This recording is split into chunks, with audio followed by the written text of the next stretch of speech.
Welcome to Porsche Patter with Bracken Helms, the show where we hear Bracken and his distinguished guests from the Porsche community patter on about Porsches and all things automotive. Porsche Patter is sponsored by Circuit 64. Circuit 64 creates authentic automotive apparel made for like-minded automotive enthusiasts. The links for Circuit 64 are in the show notes. Okay, let's get to it. Jerry Woods, Part 1. In Part 1, we go into Jerry's path into cars and racing. A little highlight of who Jerry Woods is. IMSA Mechanic of the Year, 1977. 1979, Paul Newman, the Tropicana car. Garretson Enterprise, Dick Barbour Racing, among many other racing teams. When you open up your car magazines or go to fancy car shows and there's a hot rod or a high-end air-cooled build and they tout, engine built by Jerry Woods. This is our guy. You will hear noises in the background. The shop was closed, but there was still one guy working. This was back when I used to transcribe my interviews, but still, even the best audio equipment's not going to save you from shop noises. As I'm getting ready to post and I'm listening to Part 1, I can't help but be a little saddened because he talks about Clark Anderson. And it wasn't that long ago. It seems like just the other day, but it must have been a couple months ago. I was talking to Clark Anderson on the phone. And he was super knowledgeable, super fun guy to talk to. And I was coming up to talk to him, interview him. And he just kept talking to me on the phone. And I kept having to hit the brakes. Hey, when I come up there, it'll be a good time. We'll put it on some proper audio and we'll do this the right way. And he just kept wanting to talk. Well, at the Lit Show just a couple weeks ago, I got news that Clark Anderson had passed away. But here's Part 1 of Jerry Woods. What is Jerry Woods Enterprise? What is Jerry Woods Enterprise? I think we're a specialty Porsche shop that does any racing, preparing race cars, vintage cars, restoration of vintage cars. And we kind of do all aspects from doing engines, transmissions, chassis, for want of a better term, a whole enchilada, but, we have the ability, and what we can't do, we have contacts for, and we farm it out. But, I started working at Bob Garretson Enterprises and Bruce Anderson. Bruce Anderson was my real mentor, 1975. I kind of was getting out of college and I was working at a Volkswagen shop, and the guy that, was lettering our race car at the Volkswagen shop said, hey, you need to go talk to these Porsche guys up in Mountain View. And so that's what I did and kind of got hooked. Kind of a combination between racing and a hobby and a job. Jerry Woods Enterprises grew out of that. I had gone to worked in Germany for a couple of years. Bob and Bruce sold Garretson Enterprises to a guy that wanted to run it like a Ford dealership. And Porsche customers are a little bit more knowledgeable than the average Ford owner. And he couldn't shovel enough fake news their way. The business was crumbling. So I left in 89, and I started Jerry Woods Enterprises in probably 1990. I came here. There was another vintage car collector. His name was Dave Morse, and had a company here. And he encouraged me to come. I had the back half, kind of this back half of this bay here, and I was doing the engines for Dave and other people, and it just grew. And my partner, Rich Walton, came online in 1995. I had a degree in engineering. He had a degree in finance, so we were able to keep control of the direction of the company. And he allowed the thing to grow and grow, and we finally, Dave sold all of his collection of cars, and we bought the business, the More Speed business that belonged to him, which included the body shop and things like that. So we were able to keep the synergy of building race cars and being able to do the body work, paint, etc. at the same facility. If you can do it in-house, it's easier to control than having to farm out some jobs. Right. So, yeah, I've gotten a few different interpretations of what happened to Garretson Enterprise. They mostly correlate, but there's a little bit. It was a pretty good shop. It was a really good shop. We did a lot of really the racing era, from the beginning we started with Walt Moss in 1976 with a 914.6. 1977, we won the IMSA GTU championship with that car. There was a lot of collection, and really cool thing about all the race team, the basis of the race team from Garretson Enterprises was Porsche Club's members that would come and help participate in the evenings and on the weekends. Yeah. A lot of volunteer help. Very valuable. You guys pretty much do everything in-house, whereas like those without the know, they just kind of assume that it's mostly like engine building. Right. I mean, you see engine built by Jerry Woods, you know. Yeah, you see that. You have people will call up and say, yeah, I bought this car and it was built by Jerry Woods Enterprise, or Jerry Woods built it. Well, sometimes it's like, well, tell us a little more about that. And sometimes it's, well, we sold some parts for it, or we dynoed the motor for somebody. You know, everybody wants to tag my name onto it, which is sometimes, it's nice that people think that, but then sometimes they're using the name or the quality that we try to put out to cover up something that somebody else did, you know. Yeah, there seems to be some shaky stuff, not with like anything to do with you, but there seems to be a lot of shaky stuff now. We just had an engine that a guy, a long time customer on and off, great guy, brought in. And this didn't know the history of this car. It was supposed to be a 2-liter in the 914.6. Right away, it's not a 2-liter motor because it's got the wrong crank in it. It's got a longer stroke crank. And then you have something that's pinging when you drive it and you can't get it timed right. And you start chasing it down. And finally, he says, open the motor up and find out what's going on. And we open it up. Well, the pistons were hitting the head. You know, there wasn't enough deck height. It had 12.7 to 1 compression in it. Well, this is a street car. You know, you can't run that kind of compression on pump gas, you know. Yeah. And you run into this stuff, you know. Sometimes it's like, what are people thinking? There's a lot of guys that just don't know, you know. And, you know, I come from a background of engineering where I can actually, you know, we measure the compression. We know what it is. You know, I design pistons so that I know what the dome's going to create, you know. And it's amazing what other people do. A lot of the Porsche world, unfortunately, they buy parts that are, you just buy these and bolt them on. But they don't examine the whole package. You know, even like you say, you know, Porsches used to be more cookie cutter because you could just literally buy parts and bolt them on. But as things wear out or get older, the cases have to be machined. Things change, and you have to be aware of the tolerances and what's required. When I spent a week going to a Chevy engine builder's facility one time to sort of, one of the car owners, we had a Chevy powered March, and the car owner wanted me to go down and learn about Chevy motors. And the gentleman's name was Franz Weiss. He built all the Chevy motors for Penske, the Cosworths and the 4-cam motors. Been around. VDS Engines was the name of the business in Midland, Texas. And Franz said, yeah, look, a Chevrolet motor, he says, I'll spend 50 to 70 hours remachining a brand new block to get it in the right specs. Well, in the Porsche world, you don't have to ever do that in the old days. Now, as things are getting old and worn out, 911 cases, it's a different story. You have to start really examining the line bore and the deck heights and what's happening because of age. But, you know, 30 years ago, you know, a lot of guys just buy the parts, put new parts on, go, you know. Yeah. And they got away with it, basically. So, what attracted you to Porsche? Primarily because I was a starving student and I started working on Volkswagens, and I was doing Volkswagen motors at a shop in Santa Clara. You know, I got to the point where I was doing a motor a day. I put in an 8-hour day, and I was doing a motor a day. It got real boring. And like I say, the sign painter that came by and worked on our race car said, go talk to these guys at this Porsche shop in Mountain View. Then it was a motor every 2 weeks. You know, it wasn't nearly as boring.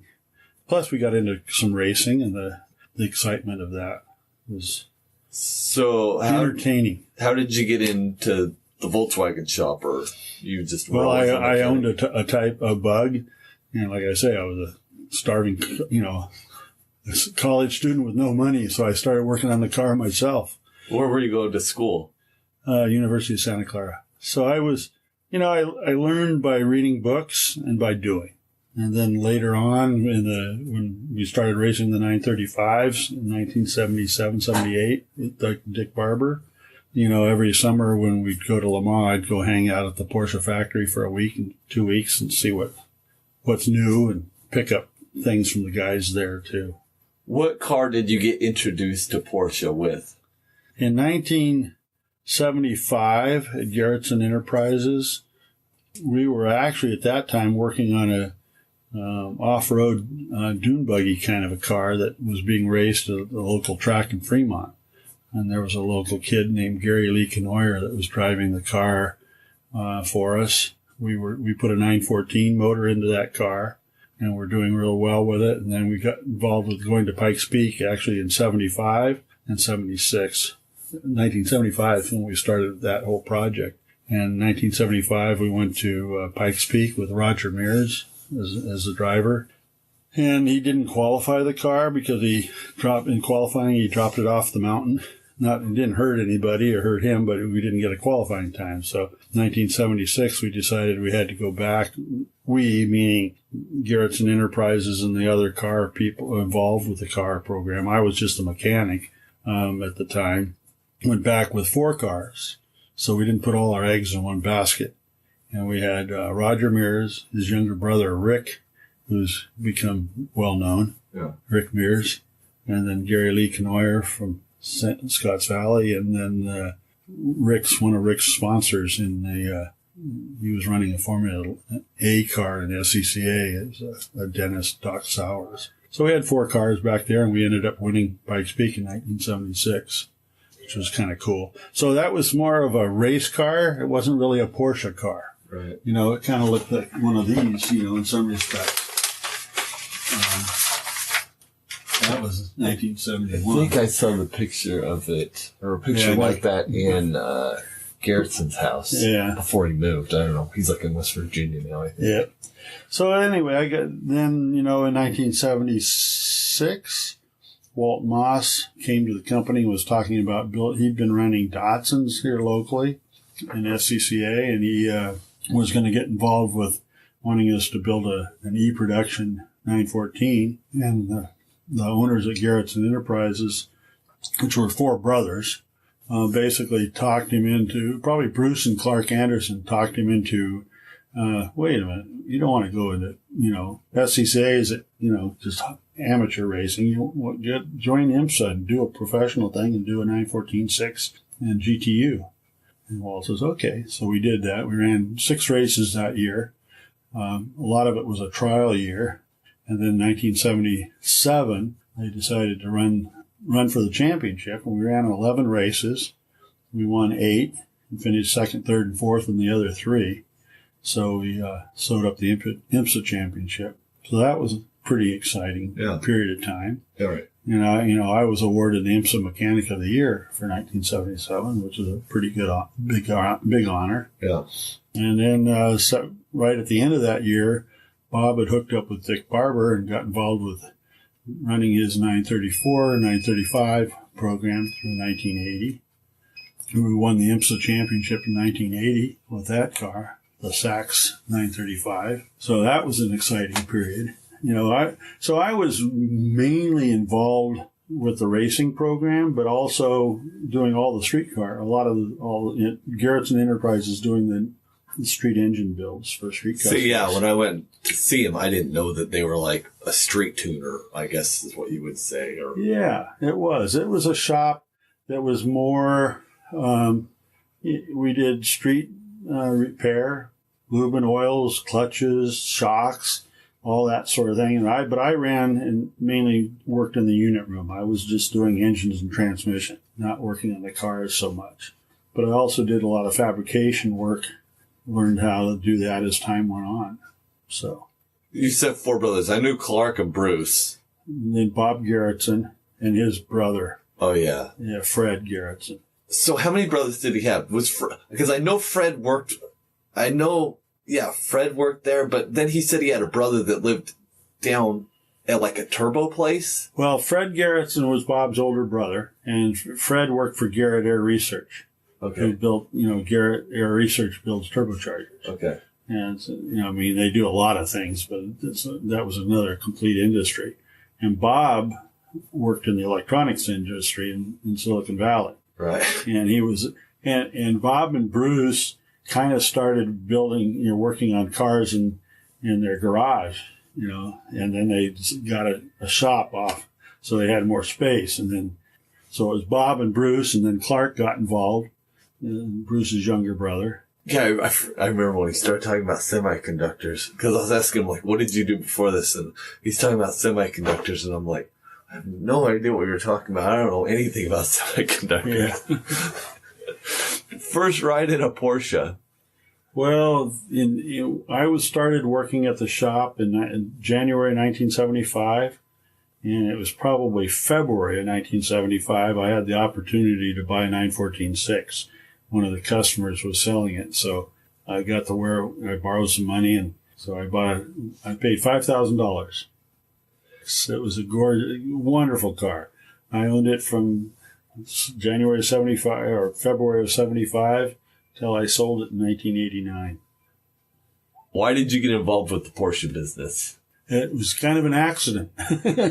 Yeah, Bruce said, or not Bruce. Bob said you just kind of stumbled in there one day. Well, it was related to the sign painter. Right. His name was Pat Gaines. He was lettering the cars at Garretson Enterprises.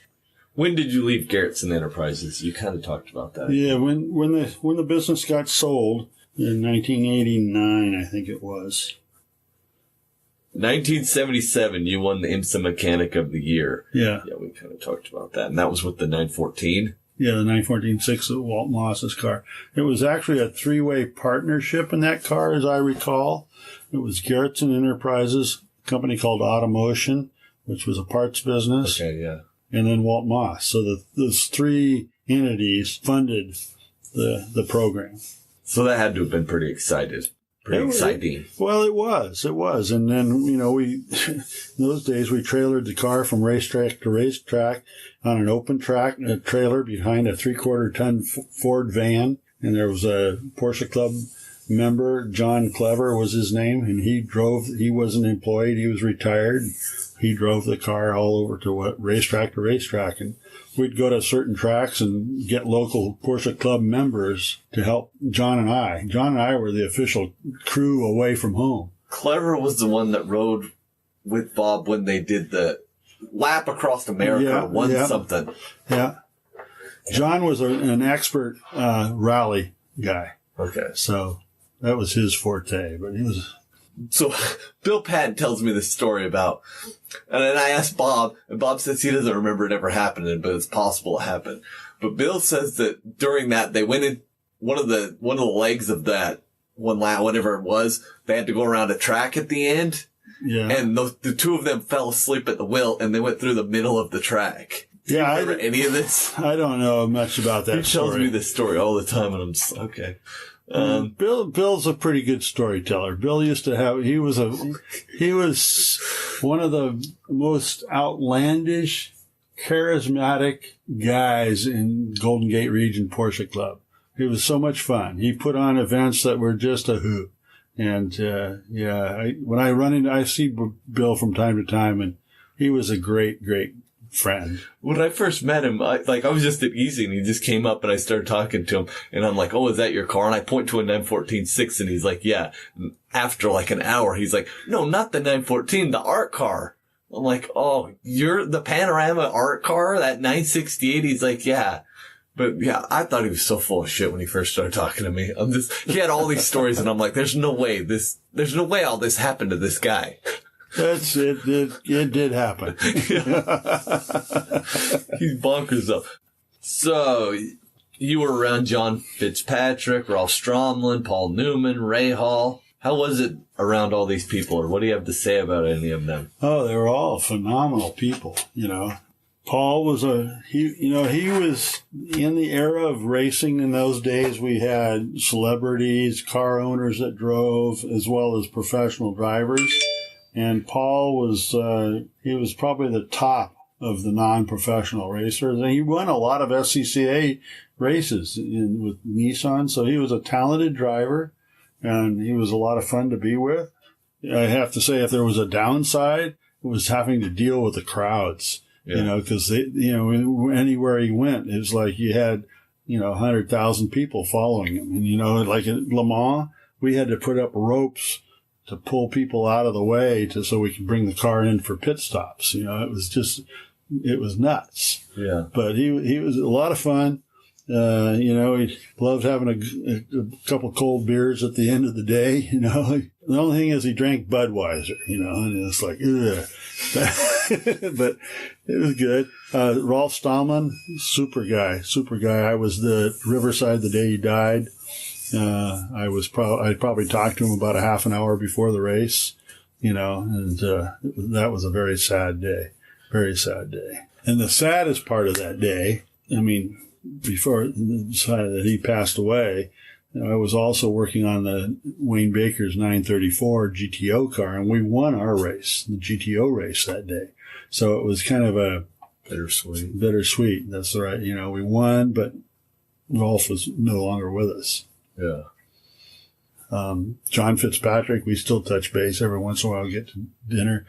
Phenomenal drivers. 935s were cars that were not easy cars to drive. Took a different kind of a talent. They had a lock rear end, and you drove them a lot with the right foot. Right foot more than the steering wheel, I would say. I'm not a driver, but that's my interpretation. John could handle one of those cars like nobody's business.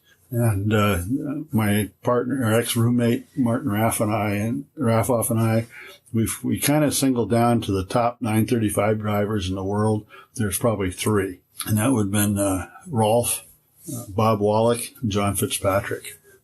They could really drive a 935. The guy that I would have liked to seen drive one, that would have been very interesting, I've always said, was a guy named Steve Kinzer that runs sprint cars.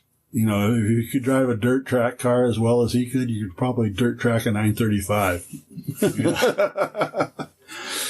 So yeah, Bill Patton said that Paul Newman was just like an average guy. He was just like, no prima donna about him. Not at all. Said Ray Hall was Mr. Family Man. He'd want to talk cars with him, and all Ray Hall wanted to do was talk about his family. In 1981, when Bobby was driving the 935 for us, he and his wife we'd get to, like at Road Atlanta, they were staying in a little motorhome, and we'd stop at the convenience store on the way in and get eggs and bacon and orange juice and stuff, and he and Debbie would make us breakfast.